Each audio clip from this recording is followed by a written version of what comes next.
ഈ മരങ്ങൾ പാലക്കാടിന്റെ കൊടും ചൂടിനെയാണ് റെപ്രസെന്റ് ചെയ്യുന്നത്. അതിൽ വരുന്ന ചെറിയ ചെറിയ ഇലകൾ അത് പുതിയ ഒരു ലൈഫ് ഇനിയുമുണ്ട് എന്ന് നമ്മളെ അറിയിക്കുന്ന ഒരു എന്താ പറയുക ഒരു പ്രതിഭാസമാണ്. ഇതൊക്കെ തന്നെയാണ് പാലക്കാട്. കൊണ്ടുപോകും. എന്നും ലേറ്റായി എണീക്കുന്നവരാണോ നിങ്ങൾ? എങ്കിൽ എനിക്കൊന്നേ പറയാനുള്ളൂ, നമ്മുടെ ടൊവിനോ ഒരു ഇന്റർവ്യൂവിൽ പറയുന്നത് പോലെ എന്തോരം സമയം നേരത്തെ എണീറ്റാല് എന്തോരം കാര്യങ്ങൾ ചെയ്യാം.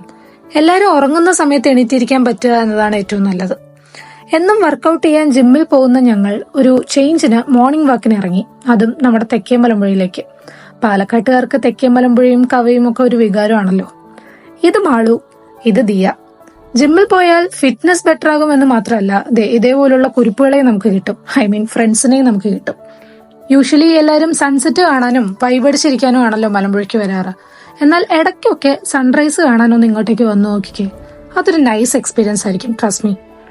ടൂറിസ്റ്റിന്റെ ഒന്നും ബഹളങ്ങളില്ലാതെ, വണ്ടികളുടെ ഹോണടികളില്ലാതെ, കിളികളുടെയും ഡാമിലെ വെള്ളത്തിന്റെ മാത്രം സൗണ്ടിൽ ഒരു പീസ്ഫുൾ ആയിട്ടുള്ള അന്തരീക്ഷത്തിൽ നമുക്ക് മലമ്പുഴയും കവയും സൺറൈസ് ഒക്കെ കണ്ടു മടങ്ങാം. സോ ഇതേപോലെ വല്ലപ്പോഴും യൂഷ്വൽ റൂട്ടീനിൽ നിന്നൊന്ന് മാറി ഫ്രണ്ട്സിന്റെ കൂടെയോ അല്ലെങ്കിൽ ഫാമിലിയുടെ കൂടെയോ ഒരു മോർണിംഗ് വാക്കിനൊക്കെ ഇറങ്ങി സൺറൈസ് ഒക്കെ കണ്ട് ബ്രേക്ക്ഫാസ്റ്റ് ഒക്കെ കഴിച്ച് ഒരു ഡേ സ്റ്റാർട്ട് ചെയ്ത് നോക്കൂ. You will feel much better than before. അപ്പോൾ സ്റ്റേ ഹാപ്പി, ഹാവ് ഫൺ.